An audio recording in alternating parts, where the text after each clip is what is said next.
안녕하세요. 역사 현장, 역사의 정거장을 찾아가는 역장 박광일입니다. 제 뒤에 지금 국회가 보이고요. 또 국회 앞에는 71주년 재헌절을 기념한다고 하는 플랜카드도 걸려 있습니다.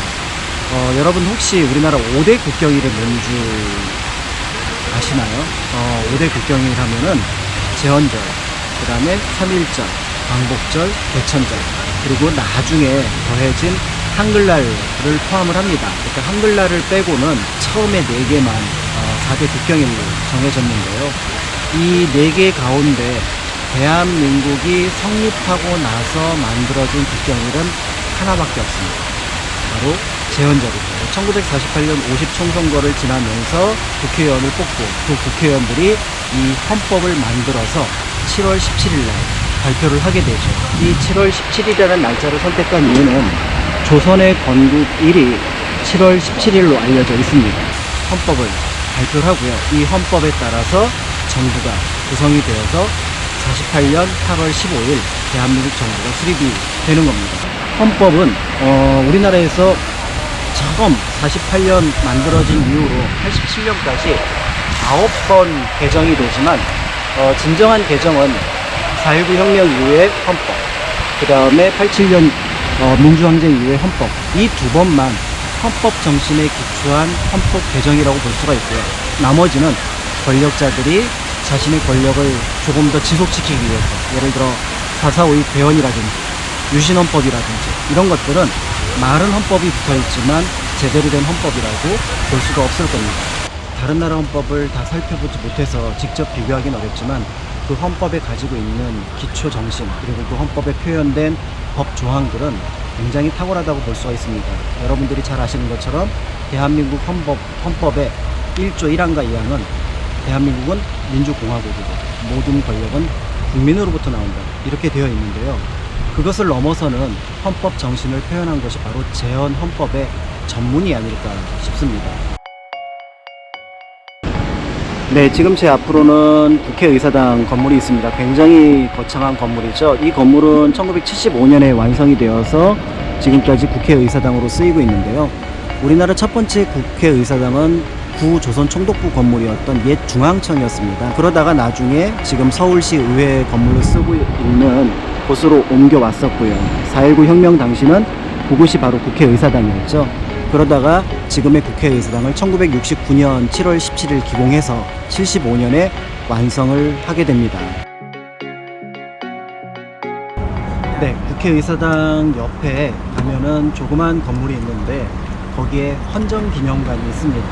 헌정이라는 말은 헌법을 바탕으로 이루어진 정치라는 뜻인데요. 그래서 우리나라 헌법과 관련된 여러 가지 내용들을 이곳에서 직접 살펴볼 수가 있습니다. 처음 헌법이 제정된 것부터 지금 9차 개헌에 이르러서 우리가 쓰고 있는 헌법까지 국회와 관련된 여러 에피소드들을 이곳 헌정기념관에서 확인할 수 있습니다. 만약에 헌법에 대해서 살펴보려고 국회에 오셨다면 국회 본관 건물에서는 분위기를 느낀다면 그 내용을 확인할 수 있는 곳이 바로 이곳 헌정기념관이 됩니다.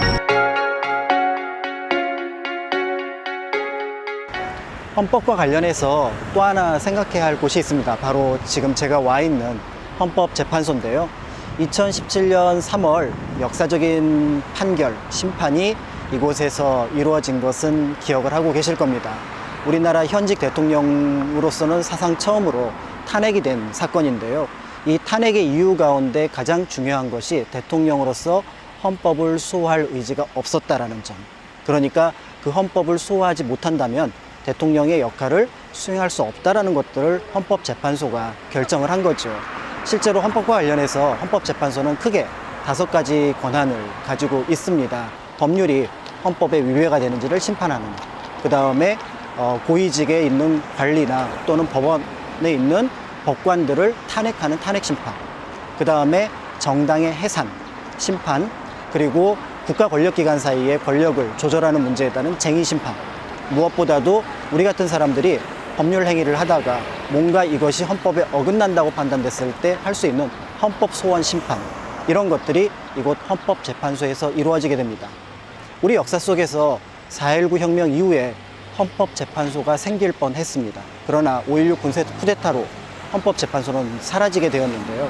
지금 헌법재판소는 87년 헌법에 기대어서 만들어진 것이고, 그 덕분에 우리는 법률 이상의, 그러니까 헌법이 지향하는 기본 가치를 일상에서 또 다양한 공간에서 실현할 수 있는 장치를 가지고 있는 것입니다. 국민생활의 균등한 향상을 기하고 밖으로는 항구적인 국제평화의 유지에 노력하여 우리들의 자손의 안정과 자유와 행복을 영원히 확보할 것을 결의하고, 우리들의 정당 또 자율이 선거된 대표로서 구성된 국회에서 단기 4281년 7월 12일 이 헌법을 제정합니다. 그리고 7월 17일 날 이 헌법을 공포함으로써 우리는 명실공히 세계에 자랑할 만한 헌법을 가진 나라가 되었습니다. 지금까지 역사 현장, 역사의 정거장을 찾아가는 역장 박광일이었습니다.